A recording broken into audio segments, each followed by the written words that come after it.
Le grand JT de l'éducation vous est présenté par Microsoft.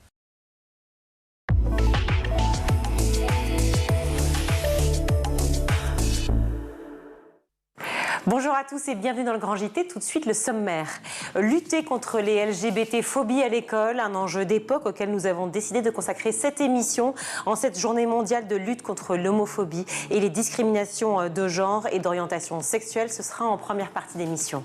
Accompagner et soutenir les personnes en situation de handicap dans leur quotidien, c'est la mission de l'association Les Tout Petits. On en parle avec son directeur général en seconde partie d'émission. Enfin, comme chaque vendredi, ce sera l'agenda avec Guillaume Buan. Au menu, la nuit européenne des musées, une exposition de l'artiste Mosco et un festival de geeks à Bordeaux. Mais tout de suite, place à l'actualité avec Guillaume.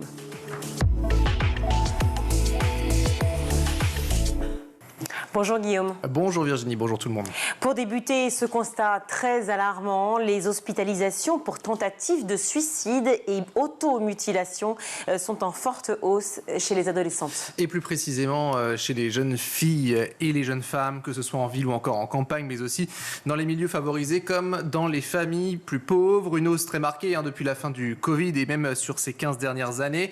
Dans la majorité des cas, les cocktails de médicaments, les scarifications, les brûlures sont en hausse chez les jeunes filles âgées de 10 à 14 ans, plus 71% entre 2021 et 2022 par rapport à la période 2010-2019, hausse de 44% pour les 15-19 ans et de 21% même chez les 20-24 ans, des chiffres alarmants qui concernent aussi les hospitalisations en service psychiatrie. L'augmentation là est très importante, 246% en plus chez les filles de 10 à 14 ans, chez les 15-19 ans là aussi belle augmentation malheureusement, 163% et chez les 20-24 ans c'est 106% en plus. En cas de besoin d'aide, la ligne Suicide Écoute est joignable 24 heures sur 24, 7 jours sur 7 au 01 45 39 40 00.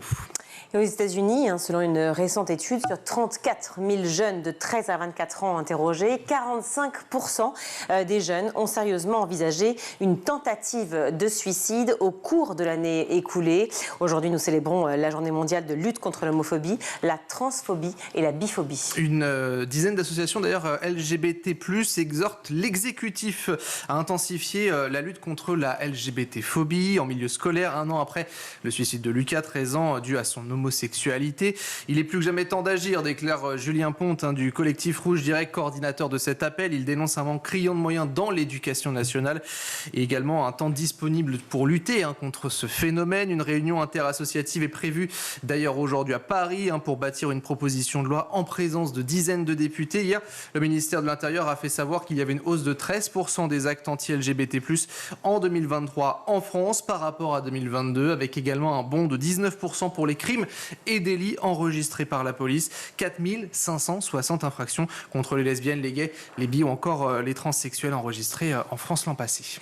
Hier, le comité interministériel du handicap a rendu sa copie, une soixantaine de mesures dont certaines centrées sur l'école. Alors que faut-il retenir ? Deux nouveaux dispositifs pour permettre aux écoles de mettre en œuvre plus rapidement des aides adaptées pour les élèves en situation de handicap. Voilà ce que progressivement va être déployé donc dès la rentrée prochaine. Des pôles d'appui également à la scolarité installés en septembre dans 4 départements. Objectif d'ici 2027, 3000 pôles donc en place, constitués d'un enseignant référent, d'un éducateur spécialisé. Ils seront notamment l'interlocuteur des familles. Ils vont servir d'appui aux équipes éducatives parfois démunies face à ces enfants qui ont des besoins bien spécifiques. Un duo qui pourra aussi attribuer du matériel adapté, déclencher des interventions dans les écoles.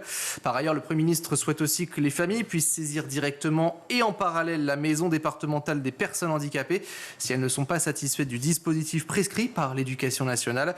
Enfin, le gouvernement souhaite permettre à ces pôles de déclencher des aides humaines sans structure, médico-sociales seront donc intégrés au sein des écoles d'ici la fin du quinquennat, soit un par département avec la compétence d'un plateau technique de professionnels. D'ailleurs, à la rentrée, il y aura 10 projets pilotes. À Poitiers, une nouvelle rixe meurtrière entre deux bandes. Et c'est un adolescent de 17 ans qui a perdu la vie, tué à coups de couteau à la gorge dans une mercredi à jeudi sur le parking de la foire de Poitiers. Le parquet a ouvert une enquête pour homicide volontaire. Une altercation donc entre deux bandes, mais pour l'heure, les raisons sont inconnues. Une autre personne a été blessée plus légèrement dans la matinée hier. Ce sont 5 personnes qui ont été placées en garde à vue et interpellées. Le principal suspect fait partie de ces personnes. Il est âgé de 19 ans. Il s'est présenté lui-même d'ailleurs au commissariat commissariat. La victime était connue des services de police. Le groupe Meta dans le viseur de la Commission européenne. Avec l'ouverture d'une enquête à l'encontre de Facebook et d'Instagram, où les deux plateformes sont soupçonnées de développer des comportements addictifs chez nos enfants et de manquer à leur obligation de vérification de l'âge. Bruxelles qui s'inquiète de ces risques causés par les interfaces notamment, ou encore elle considère que ces plateformes n'empêchent pas l'accès des mineurs à des contenus inappropriés. Il s'agit là de la 6e enquête formelle lancée par la Commission, après celle contre TikTok ou encore X, anciennement Twitter. Et il s'agit de la 2e également lancée contre le groupe Meta. En cette année olympique, l'interprofession des fruits et légumes a lancé une campagne de sensibilisation sur les réseaux pour inciter les 18-34 ans à donner plus de place aux fruits et légumes et bien sûr à l'activité physique. Car un jeune sur 3 ne mange pas du tout de légumes ou de fruits au quotidien, d'après une enquête de l'Institut européen des statistiques. D'ailleurs, écoutez quelques réactions à ce sujet. C'est un reportage diffusé sur France Inter de Mariam El-Kurdi. J'en mange pas excessivement beaucoup. On sait plus spécialement comment les cuisiner. On n'a pas le temps de les cuisiner, donc on fait au plus rapide. Quand on rentre, on n'a pas forcément l'envie et le temps de dire je vais couper mes oignons, je vais les faire revenir. Et puis non, on rentre, on fait le riz, on a un steak décongelé, tac tac, c'est bon, merci, dormir. Et pourtant, nous devrions consommer en minimum 400 grammes par jour, selon l'Organisation mondiale de la santé. Laurent Grandin est président d'Interfel, l'interprofession française des fruits et légumes. On est autour de 360 grammes en France de consommation, mais c'est plutôt les populations un peu plus âgées qui surconsomment et les jeunes sous-consomment. Alors face à ce constat, les bistrots sont partenaires de cette campagne. Vous pourrez prochainement avoir des planches apéro végétales à partager. Pour terminer, selon une étude de lastminute.com, 43% des Français sont prêts à faire rater des jours d'école à leurs enfants pour partir plus tôt en vacances ou en week-end pour payer moins cher. 1 ou 2 jours de classe manquée égale des économies sur les billets de train, avion, location, hôtel. Une option tout à fait envisageable pour ses parents interrogés. D'ailleurs, 6 sur 10, qu'ils soient en primaire ou encore en collège, ne sont pas gênés. Concernant les vacances d'été, là aussi, plus d'un parent sur 2 interrogés envisage de retirer ses enfants de l'école avant le début officiel des vacances pour partir dès la première semaine de juillet. Un phénomène qui s'explique par les difficultés du pouvoir d'achat, la sacralisation aussi de ces vacances ou encore les voyages, et ce depuis la crise sanitaire, et puis également l'évolution des modes de travail et cette flexibilité à travers le télétravail. Merci beaucoup Guillaume. En classe, 2 heures d'échange avec les associations pourraient suffire à changer la donne concernant les LGBT-phobies selon un rapport de l'OCDE. Oui mais voilà, ce dialogue est encore soumis à de nombreuses conditions, tandis que les préjugés, eux, font toujours leur chemin. Alors la lutte contre les LGBT-phobies, on en parle tout de suite dans le Grand JT.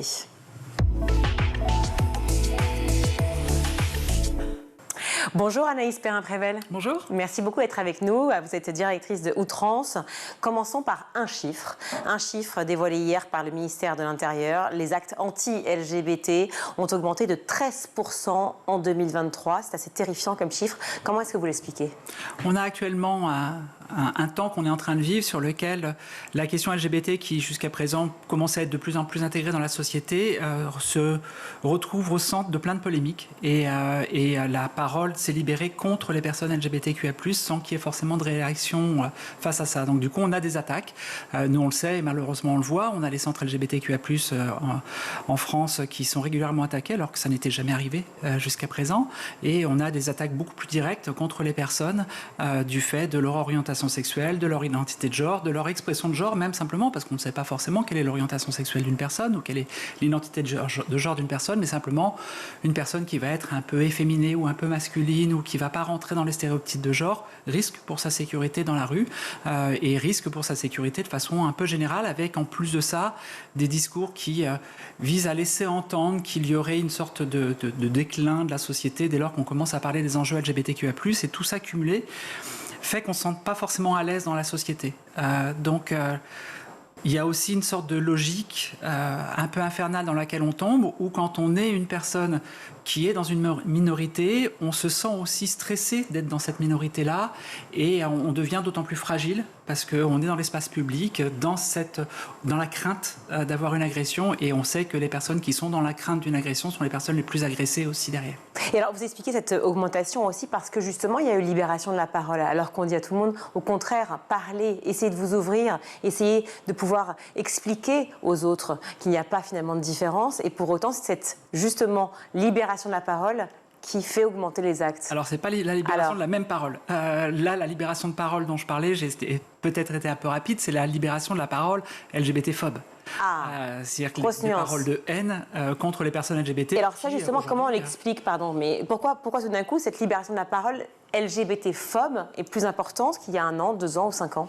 On sait qu'il y a, de façon générale, alors on peut parler, même si j'aime pas forcément enfermer là-dedans, mais une forme de droitisation de la façon dont on peut parler dans l'espace public et dont on parle dans les médias, où on va avoir quelque chose qui va être plus la peur de l'autre, la peur de l'étranger, la peur de la personne LGBTQIA+, et on a des chaînes de télé qui n'existaient pas avant, qui maintenant laissent libre cours à des messages qui sont dramatiques. Il suffit de voir simplement ce qui s'est passé il y a 1 semaine avec la personne qui a gagné l'Eurovision et qui a eu des tombereaux d'insultes simplement parce que la personne c'était une personne non binaire et qui a brandi le drapeau de la non-binarité et qui simplement vit son identité de genre au grand jour.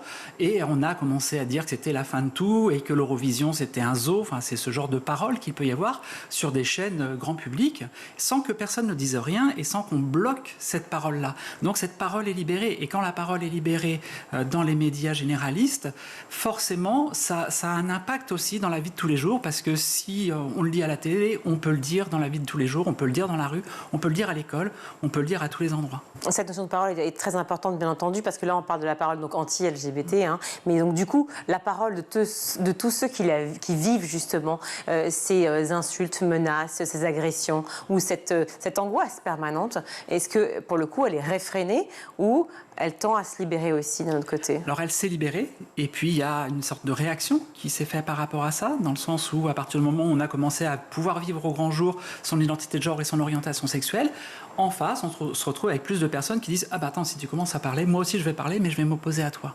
Sauf qu'on fait une différence entre les personnes concernées qui parlent de leur vie, qui parlent simplement de leur orientation sexuelle, de leur identité de genre, de qui ils ou elles sont, et des personnes qui disent « Tu n'as pas le droit d'être qui tu es parce que je pense que pour moi c'est pas bien ». Mais ça change quoi pour ces personnes-là? Ça change rien. Et c'est des phénomènes que l'on a pu voir, qu'on a pu constater déjà dans des situations un peu analogues, qu'on peut retrouver aussi dans d'autres pays, parce qu'on retrouve exactement la même chose aux États-Unis, on retrouve la même chose dans plein de pays européens. On a des chiffres maintenant de l'Union européenne aussi qui sont assez dramatiques et qui montrent que globalement, on a une libération de la parole anti, parce qu'avant, il y a eu une libération de la parole des personnes concernées.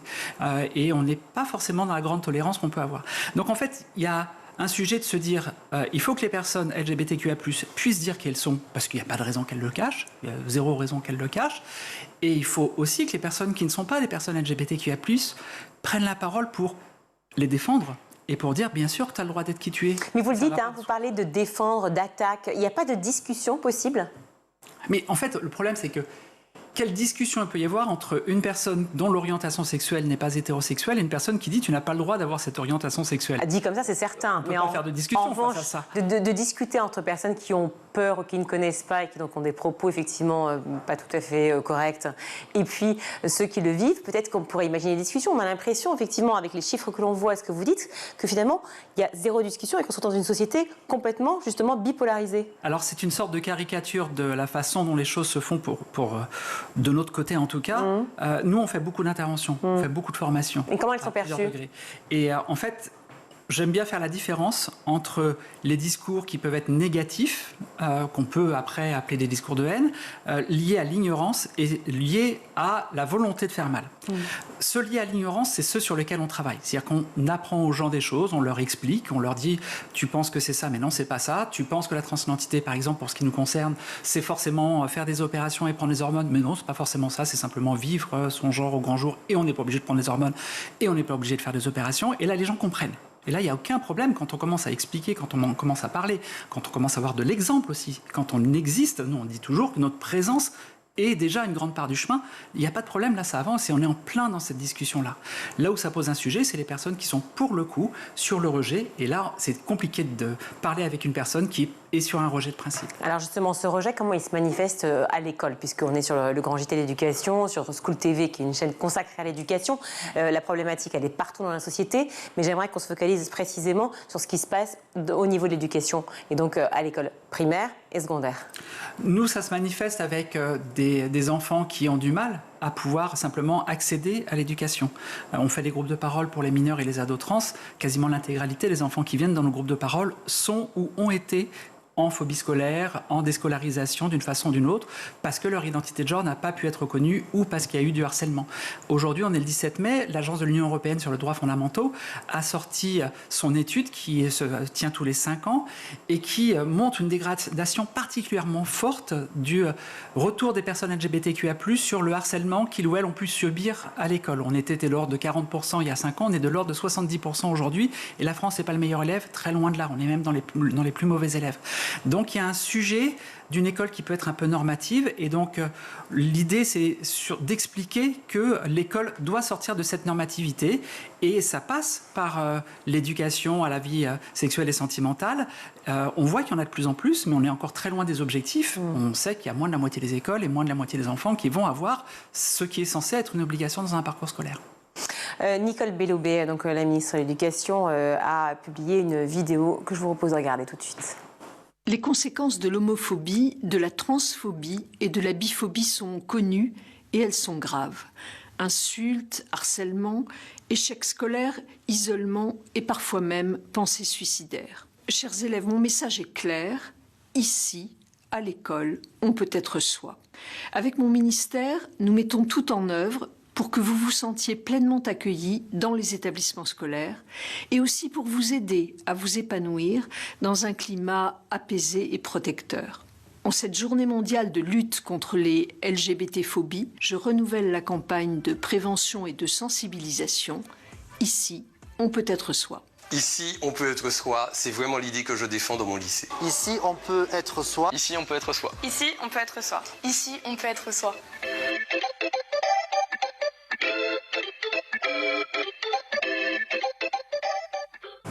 Ça vous rassure ? C'est une campagne qui a été déjà lancée l'année dernière, cette campagne ici, on peut être soi.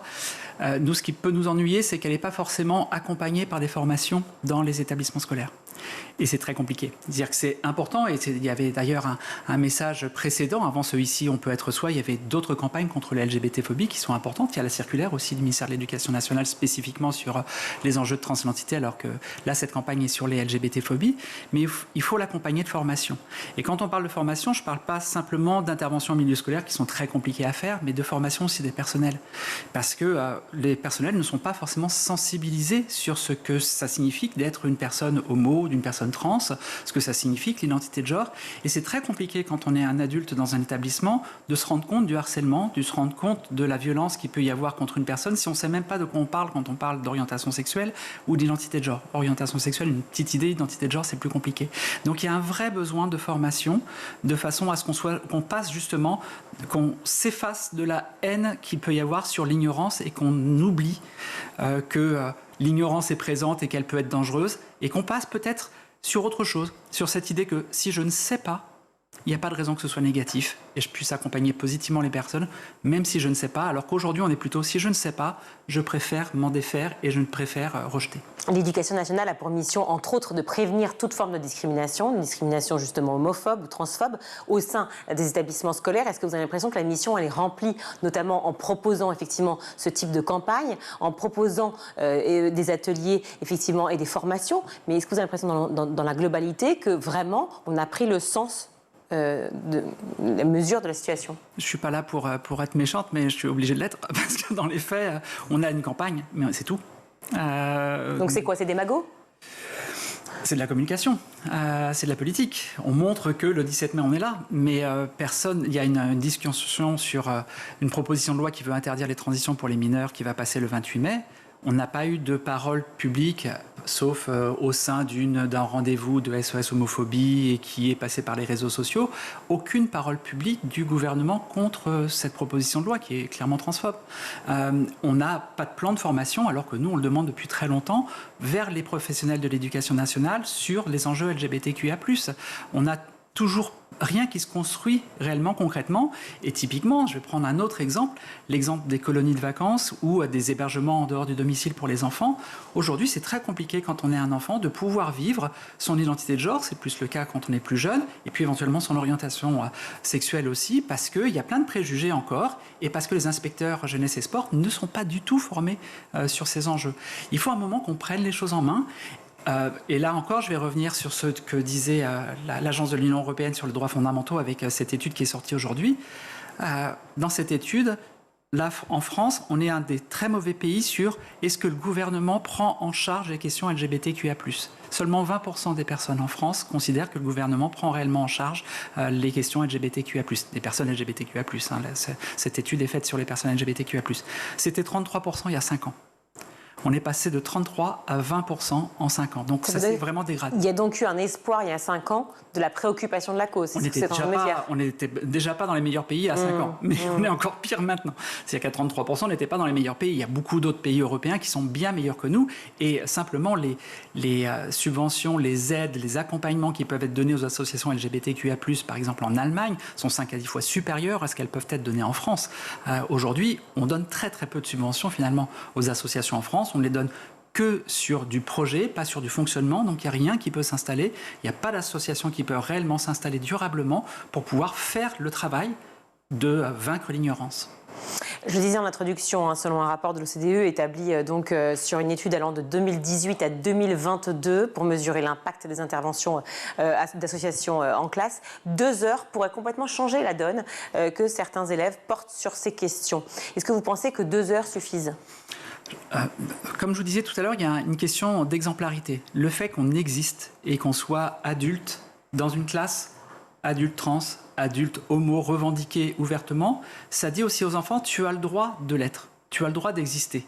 Mais pour ceux qui ne comprennent pas, pour ceux qui sont terrifiés, parce que souvent les enfants aussi ont un peu soit le modèle parental, soit le modèle de la société qui les entoure, leur ville, leur village, leur quartier. Est-ce qu'il y a un regard aussi à porter aussi pour ces enfants-là qui sont peut-être interrogatifs ? En fait, les enfants sont plutôt ouverts quand on parle des sujets. Typiquement, sur les questions d'identité de genre, ils sont plutôt à l'aise avec ça. Après, il y a plein de préjugés qui peuvent venir des familles, mais ils sont plutôt à l'aise avec ça. Il n'y a pas trop d'enjeux là-dessus. Ils n'ont pas de tabou dans leurs questions ? Il y a des questions qui sont mal formulées, mais il y a d'autres questions qui peuvent être mal formulées plus tard. Surtout, souvent, c'est de la répétition de modèles que l'on peut avoir. Il faut bien comprendre aussi ça. C'est que sur les enjeux LGBTQIA+, à l'inverse d'autres discriminations, le premier lieu de discrimination, c'est la famille. Parce que c'est rare que l'on est soi-même dans une famille LGBTQIA+, quand on l'est. Si on est une personne racisée, la plupart du temps, on est né dans une famille de personnes racisées, donc on a une petite solidarité familiale qui peut se créer autour de cela. C'est plus compliqué sur les enjeux LGBTQIA+, parce qu'il faut d'abord se battre contre sa famille pour pouvoir vivre qui on est. Ici, on peut être soi, mais c'est difficile d'être soi déjà à la maison. Mais ça fait, pardon de faire le lien, mais par exemple sur le racisme en général ou sur l'antisémitisme, ça fait des années qu'on fait des conférences, des ateliers dessus, et pour autant on a l'impression que les enfants comprennent sur le moment, et en fait le résultat dans la société, il est clair, il est là, et les discriminations sont toujours là. Est-ce que vous pensez que malgré tout, le fait d'échanger 2 heures, ça peut faire changer le regard sur les personnes LGBT ? Si ça peut faire changer le regard d'une personne, ça vaut la peine déjà.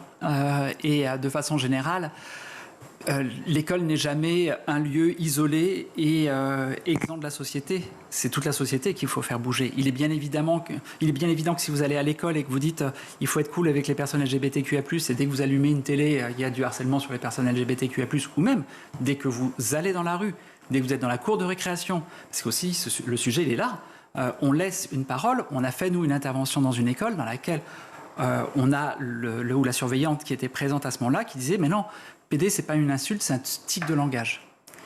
Et quand on a les adultes qui pensent que dire PD, c'est un tic de langage et pas une insulte, forcément, notre message ne sert pas à grand-chose. Donc c'est pour ça qu'il faut former les adultes pour que ça puisse être utile. Donc c'est un vrai plan de formation qui est nécessaire.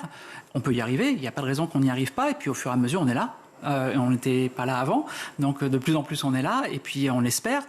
On a des éléments qui sont positifs. 22% de la génération Z, donc des 18-25 ans, s'identifient comme LGBTQIA+. Ça veut dire une personne sur 5 quasiment. C'est moins de 1% quand on passe sur les personnes de plus de 70 ans. Donc on est aussi dans une société qui, dans ses plus jeunes représentants et représentantes, est de plus en plus inclusive des diversités d'orientation sexuelle et d'identité de genre. Les parents également, on en parlait, jouent un grand rôle. Donc à la fois les professeurs, les parents bien sûr à éduquer certains côtés. Et puis il y a ces fameux référents égalité filles-garçons au sein des établissements qui, je trouve, a un rôle, enfin c'est pas moi qui le trouve, mais on le dit en tout cas, un rôle prépondérant, mais en tout cas un rôle très important. Est-ce que c'est pas aussi une responsabilité du coup trop importante pour il ou elle toute seule?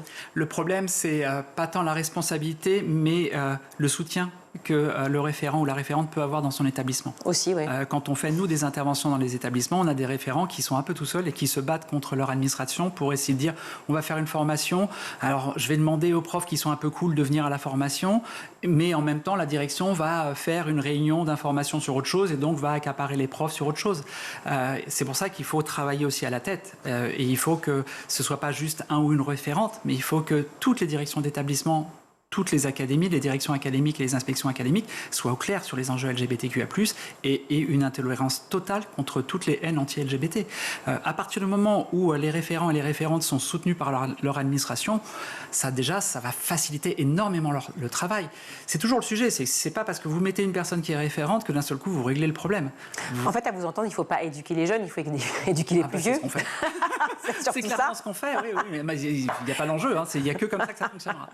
Merci beaucoup en tout cas d'être venue sur notre plateau, Anis Perrin-Prével. Vous êtes directrice de Outrance. Merci beaucoup. Merci à vous, bonne journée. Bonne journée. On marque une courte pause, on se retrouve.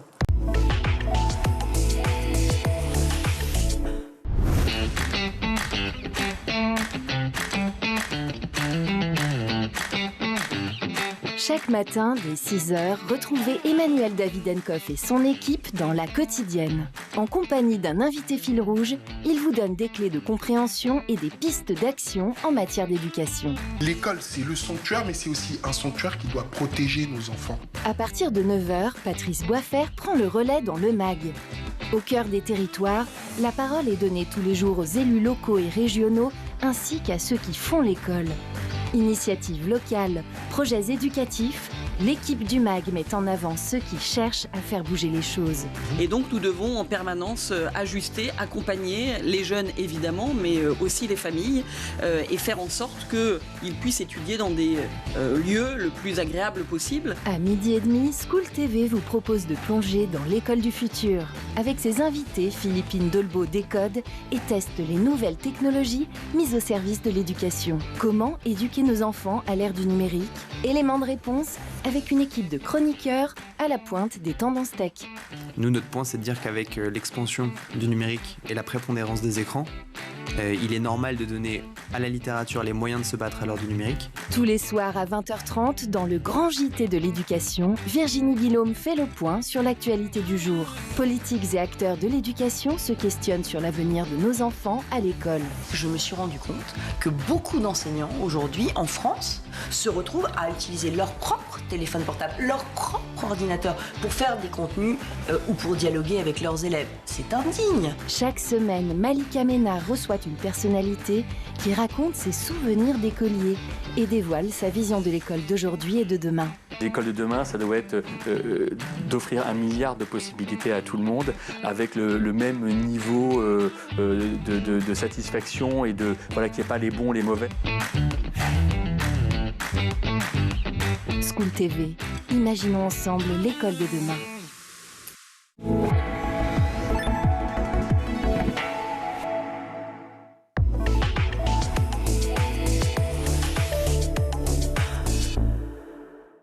De retour dans le Grand JT, je suis ravie d'accueillir Sébastien Le Goff. Bonjour. Bonjour. Merci beaucoup d'être avec nous. Vous êtes directeur général de l'association Les Tout Petits, une association qui lutte contre toute forme de discrimination vis-à-vis des personnes handicapées et surtout qui aide à protéger et à soutenir ces personnes en situation de handicap. Une société entièrement inclusive, c'était la volonté du gouvernement, même pendant le premier mandat d'Emmanuel Macron. Avant cela, il y a eu aussi la loi de 2005 pour l'égalité des droits et des chances et pour les personnes handicapées. Il y a eu la conférence nationale du handicap l'année dernière. Pas mal de mesures, donc, pas mal de volonté, si je comprends bien. Mais où en est-on aujourd'hui, Sébastien Le Goff? Alors aujourd'hui, dans la conférence internationale du handicap, il y a eu 50 000 solutions qui ont été proposées concrètement. Il ne s'est pas passé grand-chose sur le terrain. Il y a eu quelques mises en place d'expérimentation. On n'est pas sur la création de places, on est sur ce qu'on appelle la transformation de l'offre. Donc c'est extrêmement compliqué de pouvoir accueillir des nouvelles personnes en situation de handicap. Aujourd'hui, on est quand même avec 10 000 personnes qui se retrouvent sans solution. Ce qu'a proposé le président de la République, c'est le volet inclusif. Alors, on est tout à fait d'accord pour que la société puisse accueillir toutes les personnes dans le monde ordinaire. Cependant, je pense que la société est-elle prête à pouvoir tous les accueillir? Ça, c'est une autre question. La transformation de l'offre, ça veut dire quoi? C'est-à-dire que qu'est-ce qu'on propose aujourd'hui? Aujourd'hui, on propose non plus de créer des nouvelles places, mais on propose aujourd'hui d'accompagner les personnes un peu différemment sur le volet inclusif et de se dire que tout le monde peut intégrer la société du ordinaire. Sauf que dans le cadre du pôle handicap, tout le monde ne peut pas le faire, qu'on a besoin des établissements médico-sociaux, qu'on ne peut pas fermer nos établissements, que les plateaux techniques pour accompagner des personnes extrêmement vulnérables sont indispensables pour les personnes qui sont en situation de handicap avec des soins très poussés. Quand vous dites qu'on ne peut pas fermer nos plateaux techniques, ça veut dire que le gouvernement vous obligerait à le faire? Alors aujourd'hui, il y a la conférence, on va dire, de l'ONU qui a rappelé que la France était très en retard sur la question de l'inclusion et qui exhorte, c'est le mot, voilà, exhorte la France à fermer les établissements. Le gouvernement s'est positionné sur un virage très inclusif et ce qu'a rappelé le président de la République. Aujourd'hui, les associations sont quand même assez vent debout avec l'idée que nos établissements sont utiles, sont nécessaires, que des parents vieillissent, que les enfants qui ont aujourd'hui 40 ans ne peuvent plus rester au domicile et que nos établissements ont toute légitimité d'être.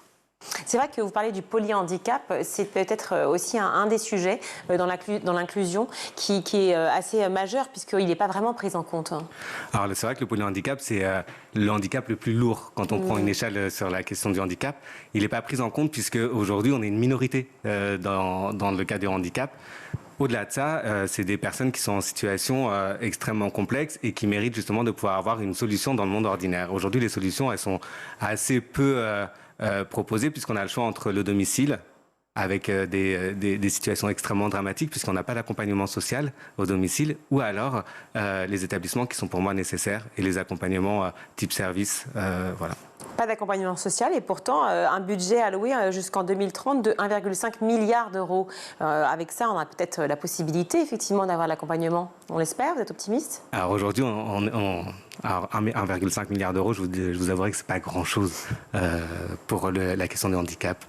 Pour moi, c'est un budget qui est extrêmement ridicule et voire qui est un petit peu méprisant par rapport aux personnes qu'on accueille. 1,5 milliard d'euros, ça ne permet pas aujourd'hui de créer des solutions qui sont vraiment pérennes. Au-delà de ça, on est quand même dans une crise des métiers avec des professionnels qui sont très peu rémunérés et que le 1,5 milliard d'euros ne nous permettra pas d'avoir des augmentations qui sont nécessaires. Le métier du soin aujourd'hui sont extrêmement peu valorisés et très coûteux. Très coûteux. Très coûteux. C'est pour ça qu'en fait, ça paraît beaucoup, 1,5 milliard, mais à l'échelle, effectivement, de la France, c'est pas grand-chose. À l'échelle du budget de l'armée, c'est strictement rien. Ah oui, ça c'est sûr.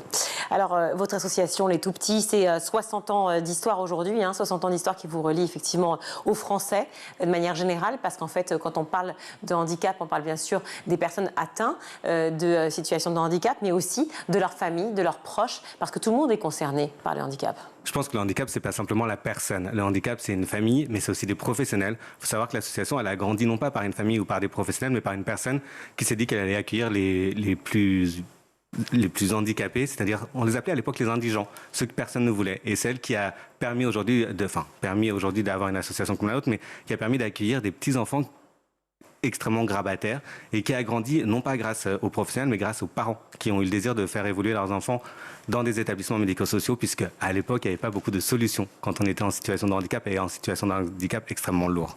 Est-ce qu'on peut peut-être rappeler pour ceux qui ne connaissent pas justement le handicap et ce que ça veut dire au quotidien, pourquoi certaines familles ont besoin justement de confier leurs enfants à des centres médicalisés? Aujourd'hui, les familles ont besoin de confier leur enfant pour 3 raisons. La première, c'est que je pense que l'accompagnement social et médico-social est une technique. C'est-à-dire qu'on accompagne les enfants sur un aspect qui est l'aspect médical, sur l'aspect éducatif, sur l'aspect social. C'est extrêmement important. On se retrouve avec des familles qui sont extrêmement isolées quand elles ont un enfant en situation de handicap. Sur la question aussi de l'accompagnement vers les nouvelles orientations. Que va devenir mon enfant quand il est petit? Que va devenir mon enfant quand il est adulte? L'accompagnement, il est extrêmement... ce qu'on nous on appelle dans le médico-social, on appelle ça des parcours. Donc voilà, l'idée dans le médico-social, c'est d'accompagner une famille dans un parcours de vie avec un enfant en situation de handicap. Alors, qu'est-ce que vous proposez au sein de l'association Les Tout-Petits, en dehors de la maison, effectivement, et de l'aspect social, humain, du logement? Est-ce qu'il y a autre chose? C'est-à-dire qu'il y a des ateliers, par exemple, sur la scolarité Alors, sur la scolarité, on a pris le parti au niveau de l'association de se dire que tout le monde pouvait aller à l'école, même les enfants les plus handicapés. On s'est dit que les enfants polyhandicapés pouvaient aller à l'école. Quand je dis à l'école, c'est aller à l'école de la République, dans une école ordinaire. En 2020, on a créé la première unité d'enseignement pour enfants polyhandicapés. Ça n'existait pas avant, puisqu'on considérait que ces enfants, il servait à rien d'aller les emmener à l'école, puisque non apprenants. Aujourd'hui, on a un parti pris au niveau de l'association qui est tout est possible. Tout est possible pour des enfants polyhandicapés, aussi bien d'aller à l'école, aussi bien que de faire du sport, aussi bien que de les emmener sur des courses et sur des marathons en joëlette. Voilà, vraiment, on a une motivation et un militantisme pour que chacun puisse trouver une place, mais la juste place dans sa société. La juste place, ça veut dire qu'en fait, c'est toujours une triangulaire, quoi. C'est-à-dire que c'est à la fois un travail avec les familles, bien sûr, les personnes en situation de handicap, peut-être les centres scolaires, les écoles, et puis, évidemment, vous, l'association. En fait, il faut toujours savoir de qui l'on parle. C'est-à-dire, pour trouver une place, il faut savoir de qui l'on parle. Et donc, en partant du principe en sachant de qui l'on parle, on sait définir des besoins. À partir de ce moment-là, je pense que c'est important de pouvoir regarder entre une école, entre un organisme gestionnaire, entre des parents, entre un résident, de pouvoir construire un projet, un parcours qui permettra à chacun de pouvoir évoluer dans une société que nous, on souhaiterait quand même beaucoup plus inclusive. Le droit à la scolarité, c'est un point. Le droit aussi à la culture de manière générale. Aussi, là, on parle des plus jeunes parce qu'on est sur School TV, mais évidemment, on parle de tout le monde et toutes les personnes en situation de handicap. Mais pour, effectivement, l'association Les Tout-Petits, il s'agit aussi de leur donner accès au cinéma, au théâtre, enfin, à la culture de manière générale. Exactement. L'association a vraiment cette volonté de pouvoir faire en sorte que les enfants et les adultes qui sont en situation de handicap, pas que pour le handicap, mais en situation de handicap, puissent avoir accès au monde en général, qu'il soit le monde de la culture, le monde du sport, le monde des médias, justement, et que c'est extrêmement complexe, puisqu'en fait, la société aujourd'hui n'est pas forcément organisée pour accueillir les personnes en situation de handicap. Donc c'est la société qui va vers ces personnes en situation de handicap. On n'arrive pas à rendre la situation encore totalement inclusive. Je pense qu'on n'arrive pas à rendre la situation complètement inclusive. Je pense que la société doit encore aller vers. Je pense que nous, organismes gestionnaires, les associations doivent aussi balayer devant leur porte et ouvrir leurs établissements à la société.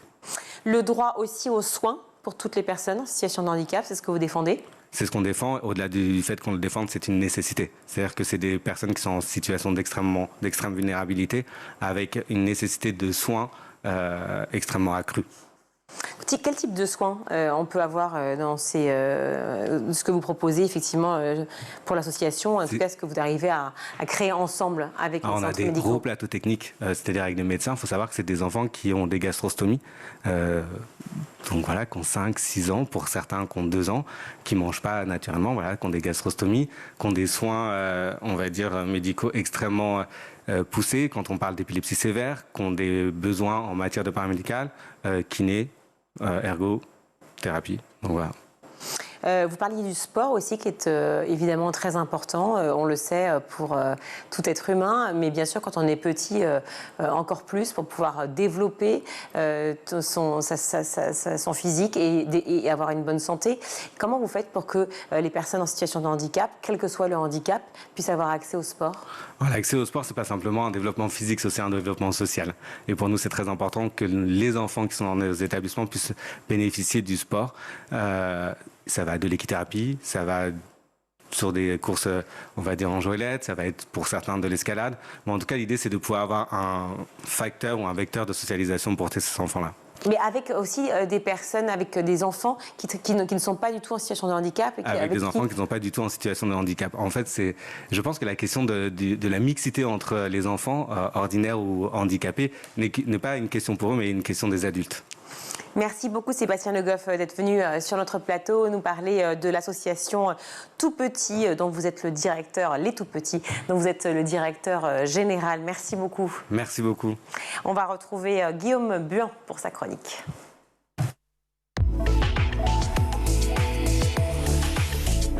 C'est vendredi, il est temps de vous égrener nos bons plans sortis. Et pour commencer, eh bien, demain, profitez de la 20e édition de la Nuit européenne des musées. Avec effectivement de nombreux musées qui vont ouvrir gratuitement leurs portes en France et en Europe de la tombée de la nuit jusqu'à minuit. Visite éclairée, parcours ludique, projection, encore animation exceptionnelle pour profiter d'une expérience tout simplement inédite. L'opération Classe à l'œuvre en partenariat avec le ministère de l'Éducation nationale, des Jeux de la jeunesse, des sports ou encore des Jeux olympiques et paralympiques a été renouvelée. Elle a permis à de nombreuses classes et au Musée de France d'élaborer des projets qui, lors de cette nuit, ont favorisé l'avenue d'un public scolaire et familial. Quelques idées à Paris, vous avez pas moins de 450 événements, dont 50 qui concernent les enfants.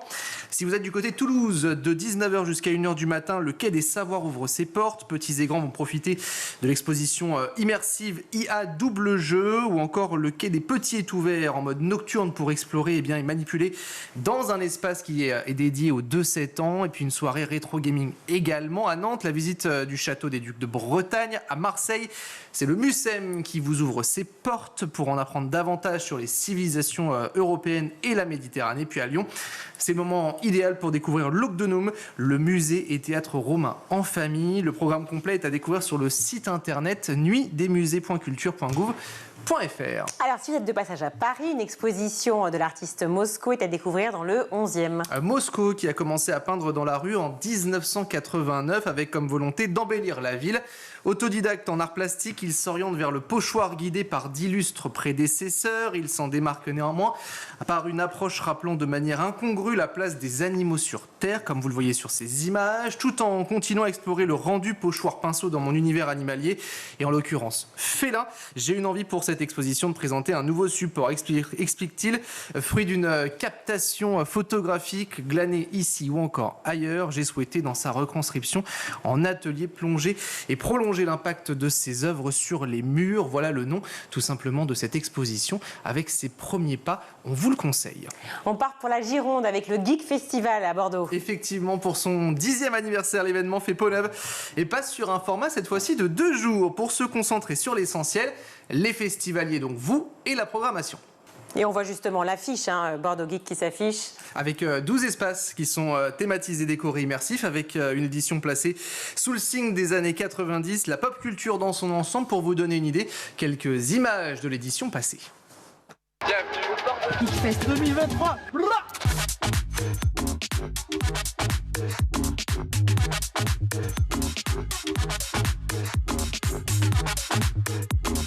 C'est moins marrant si je fais sandwich et remplis sa fiche d'impôt. Utopie, dystopie. J'aime bien l'utopie, genre des cabanes dans les arbres. On donne tout ça, on mange des graines. Dans l'utopie, on s'ennuie un peu. Nous, on veut de l'action. C'est à mourir. Ça soulève des vraies questions. Moi, je voudrais dans Star. Mais toi, t'es une traître aussi. Le monde importe peu tant que je suis avec des potes. Il y a plein de choses à découvrir. Il y a plein de petits commerçants. Beaucoup de figurines et beaucoup de katanas. Passer beaucoup de temps sur les illustrations. Il y a les Just Dance, j'ai plus de jambes. C'est un événement assez unique, une très grande diversité. Allez-y comme vous êtes, comme un McDo. Il y a personne qui bouge du drap. On est tous ses potes. Alors au programme 7 scènes et espaces de représentation, près de 46 conférences, 56 invités avec des rencontres bien sûr et des dédicaces, 96 heures de divertissement, 200 exposants, le tout sur 15 000 mètres carrés, dont 1500 rien que sur les années 90, des jeux vidéo bien sûr, un espace dédié à la réalité virtuelle, un espace de BD, de comics ou encore du cosplay, oui pour les amateurs tout simplement. On redit ce que c'est le cosplay ? Le cosplay c'est quand on s'habille comme un personnage de manga, comme un personnage de jeu vidéo tout simplement. Avec également ce concours pour les sélections de la Coupe de France. Le prix pour une journée pour les adultes, c'est 19 €. 2 jours, vous en comptez 25. Et pour les enfants de moins de 12 ans, c'est 8,50 € la journée, 16 € les 2 jours. C'est gratuit pour les moins de 6 ans. Rendez-vous au Parc des Expositions du côté de Bordeaux. Alors là, non, on passe dans un autre genre tout à fait. C'est une sortie poétique et féerique, peut-être exceptionnelle, non loin de Montpellier. Féerique, ça fonctionne effectivement pour fêter la fin de la rénovation de la cathédrale Saint-Fulcran. Oui, un chantier d'une envergure exceptionnelle. La ville de Lodève dans l'Hérault organise donc un show féerique intitulé La cathédrale de feu. Ce week-end, profitez de cet événement qui promet, j'en suis sûr, de vous faire vivre une expérience inoubliable et sensorielle. Extrait.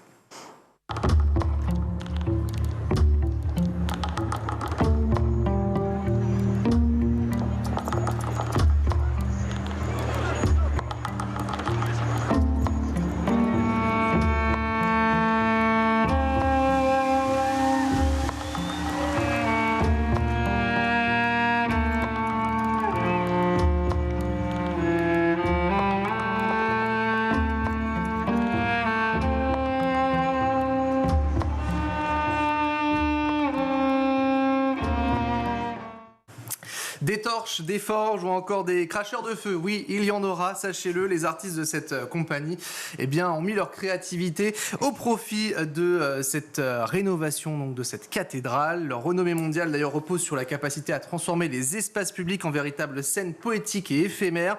Les visiteurs auront la possibilité aussi d'explorer le belvédère de ce clocher qui a été restauré. C'est à l'Odève, sachez que c'est gratuit, donc foncez-y. Merci beaucoup Guillaume. Tout de suite, on va retrouver Malika Ménard dans Souvenirs d'écolier. Cette semaine, son invitée est la chanteuse et ancienne candidate de la Starac, c'est Paola. Si tu veux bien, on va attaquer la dernière partie de l'émission, donc celle qui est vraiment consacrée à l'école. Selon toi, qu'est-ce qu'il faut changer, améliorer dans l'école française ? Bon, je suis un peu personne pour dire ça, mais je pense que l'éducation sur la santé mentale, même si ça évolue quand même pas mal, je pense que ça pourrait évoluer encore plus. Ça pourrait être dans les programmes, en fait, tout simplement. Et je ne sais pas si ça l'est déjà vraiment, mais ça, et puis pousser encore plus la connaissance du corps, peut-être juste parce qu'en fait, je me rends compte que, OK, il y a ma passion pour le corps, et en même temps, je me rends compte qu'on ne nous apprend pas assez. Pas du tout. On ne nous apprend pas, voilà, ton corps, il y a trop de tabous, il y a trop de choses comme ça sur le corps. Malheureusement, après, quand on peut être confronté à la maladie d'un proche ou d'autres personnes, on se rend compte à quel point on ne connaît pas du tout notre corps. Quoi. Exactement, donc ça serait ça, je dirais. Voilà. L'école de demain, tu la vois comment ? Je la vois, j'espère, encore plus évoluée, peut-être plus moderne, même dans ce rapport au harcèlement. Et voilà, je dirais Qu'est-ce qu'il faudrait changer dans le rapport au harcèlement ? Parce que justement, c'est un des gros sujets. Ouais. Bah, déjà, je pense que les écrans, c'est un problème. Après, ça part pas de l'école, donc c'est compliqué. Mais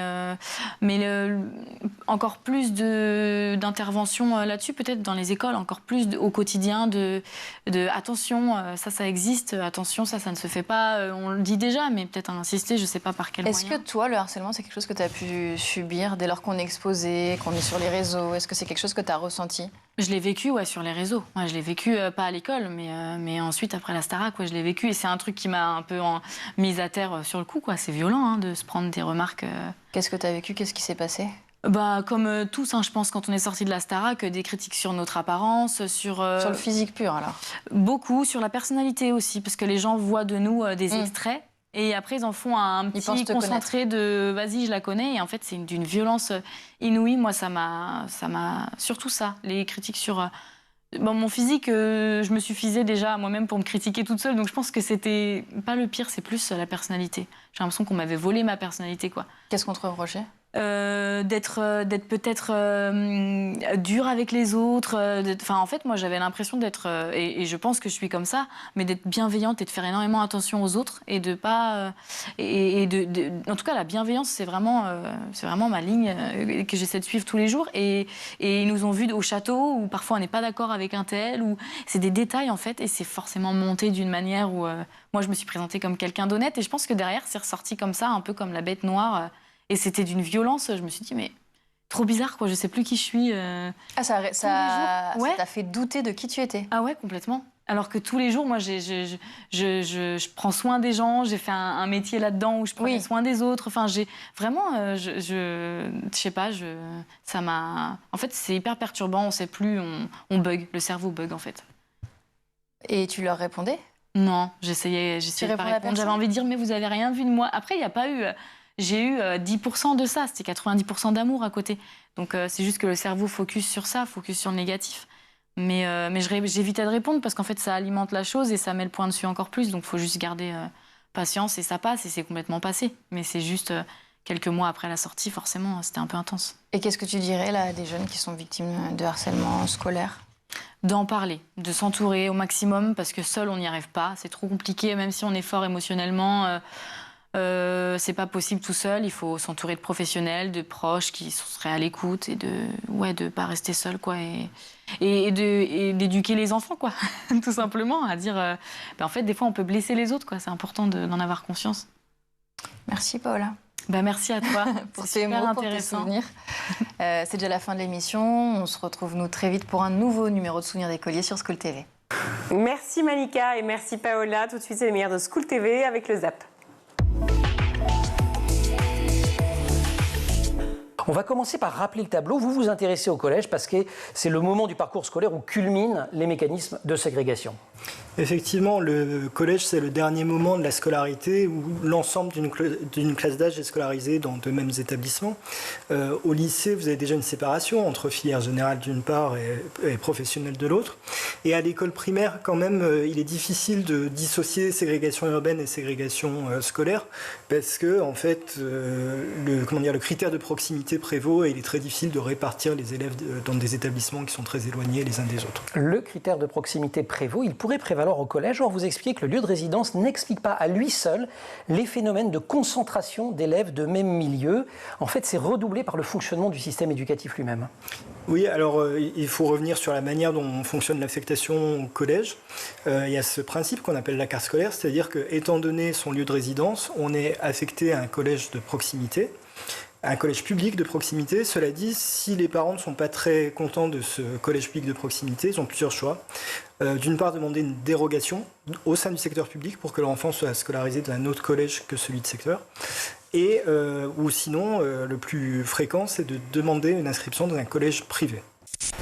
Pourquoi, à notre époque, censée être plus ouverte sur la liberté de chacun, est-ce que, selon vous, il y a-t-il toujours autant d'homophobie ?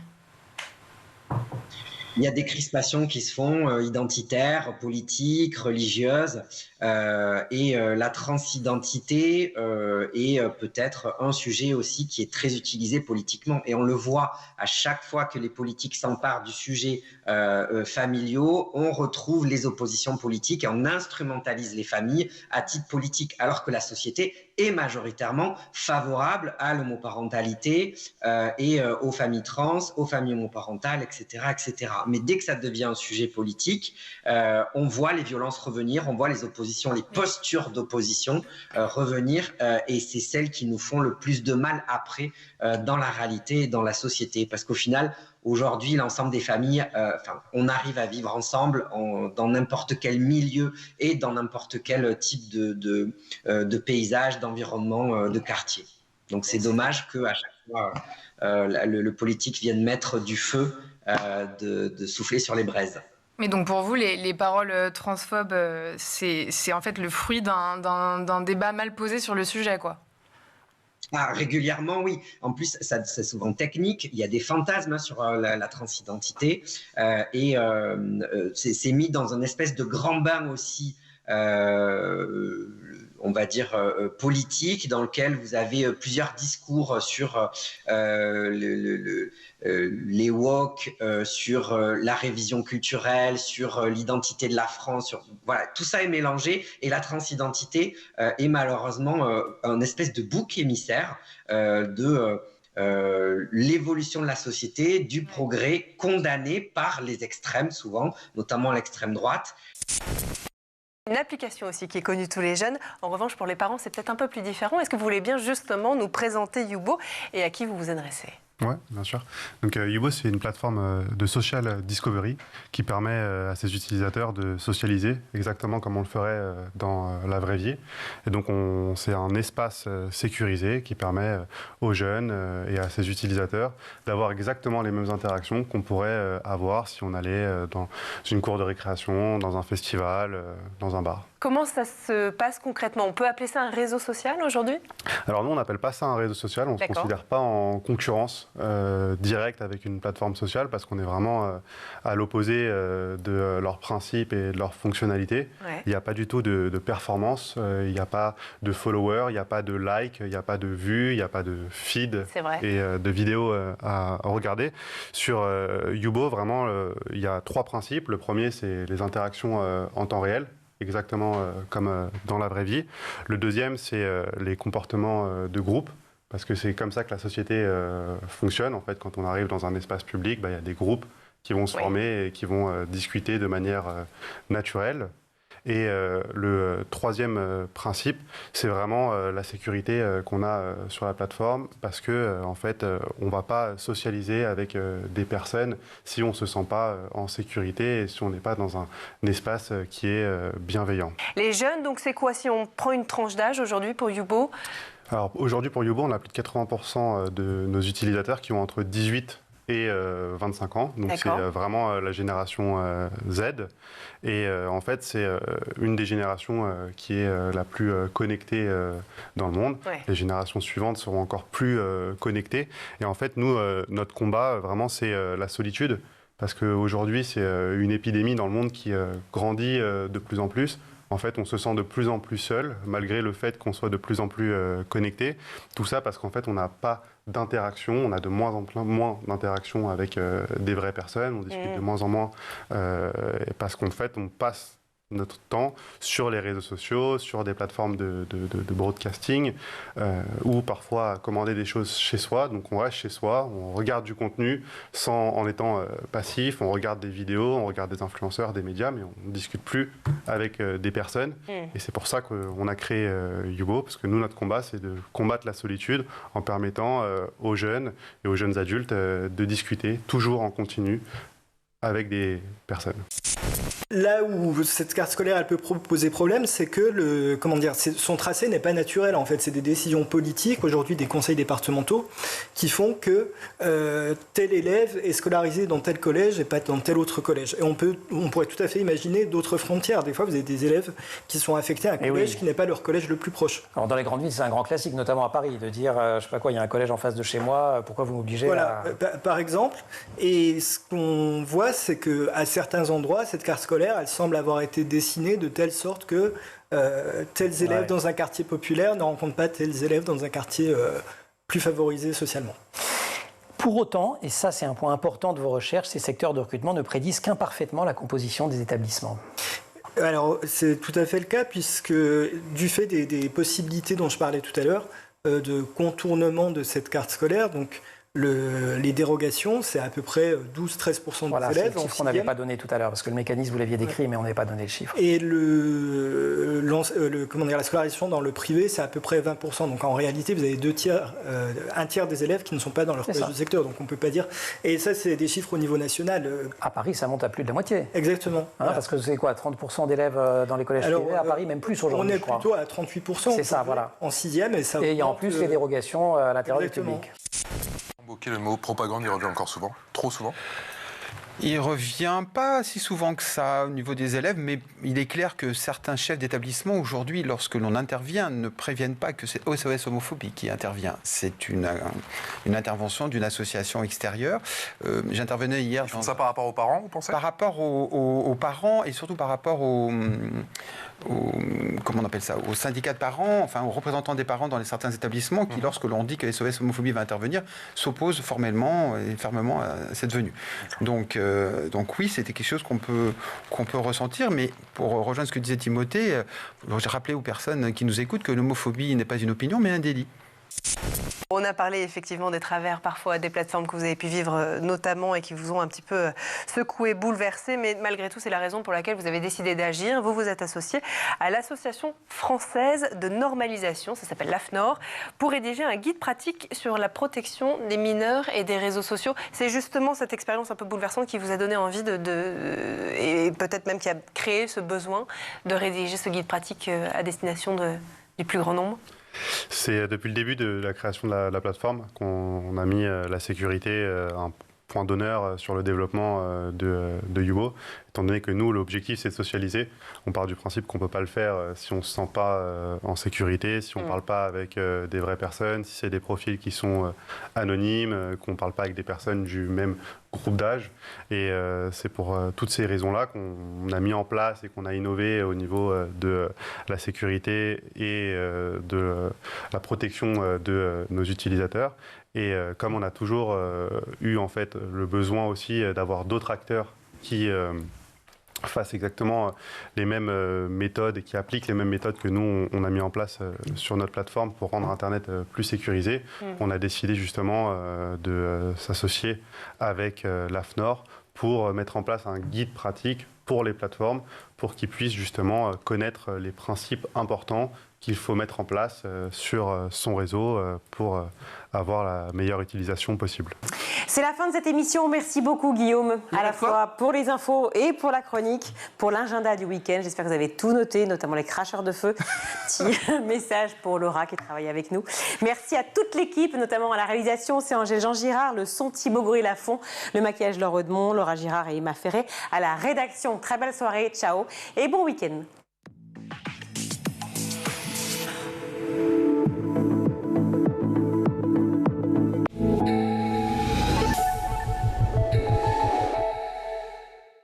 Vous avez regardé le Grand JT de l'éducation.